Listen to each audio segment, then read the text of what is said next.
So you know that whole fight over the budget deficit that nearly shut down the government? Confusing, right? Actually, not so much. Republicans in Congress told us that the deficit was created by the government spending too much on luxuries like education, benefits for veterans, women's health services, the environment, and Sesame Street.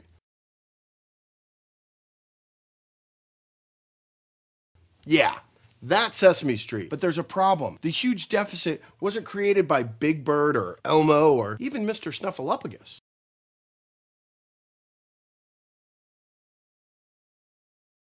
Although he is quite the suspicious character.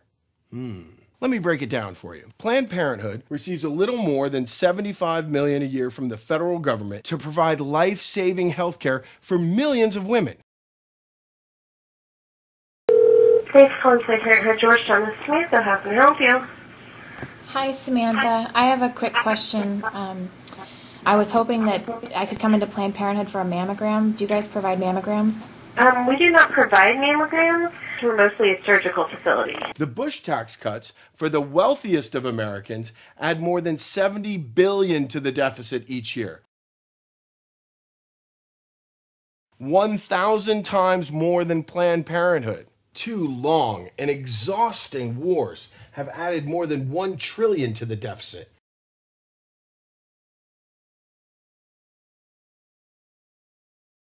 Then you've got Wall Street crashing the economy, adding trillions more to the deficit as middle-class taxpayers lost their jobs and homes.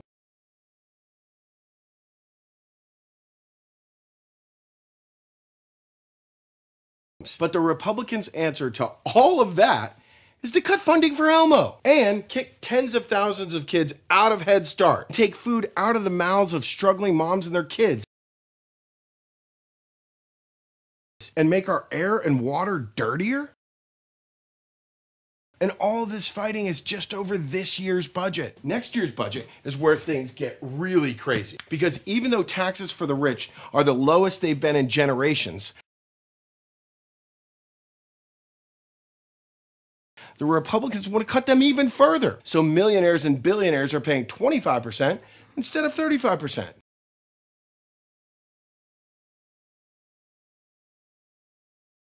But where are they going to get the trillions of dollars they need to do that? Their ideas are fairly simple. Slash $350 billion from things like food stamps, education, training, employment. Cut another $400 billion from programs that help low-income families. Oh, and get rid of Medicare. Yeah, almost forgot about that. They're going to take away Medicare and give seniors vouchers and throw them on the mercy of big insurance. Because when I think compassion, I think big insurance. So if you and your aging parents actually depend on Medicare, they can look forward to a future where they can choose between buying their meds or eating. If we want to get serious about shrinking the deficit, it won't happen on the backs of the middle class that's already being squeezed. Here's what we could do. Make millionaires and billionaires pay a little more, say around what they were paying a few decades ago when our economy was thriving. Make Wall Street use their bonus money to clean up their own mess. Make big corporations like GE that pay nothing in taxes stop dodging and pay their fair share. And all of a sudden, whoop, bam! There's enough money in the budget to pay for all the cuts the Republicans want to make to education, the environment, and yeah, even Big Bird. A little message to the Democrats and to President Obama. Stand up to the GOP. Stop allowing these draconian cuts that are hurting America. We're watching, and we're waiting for you to represent us.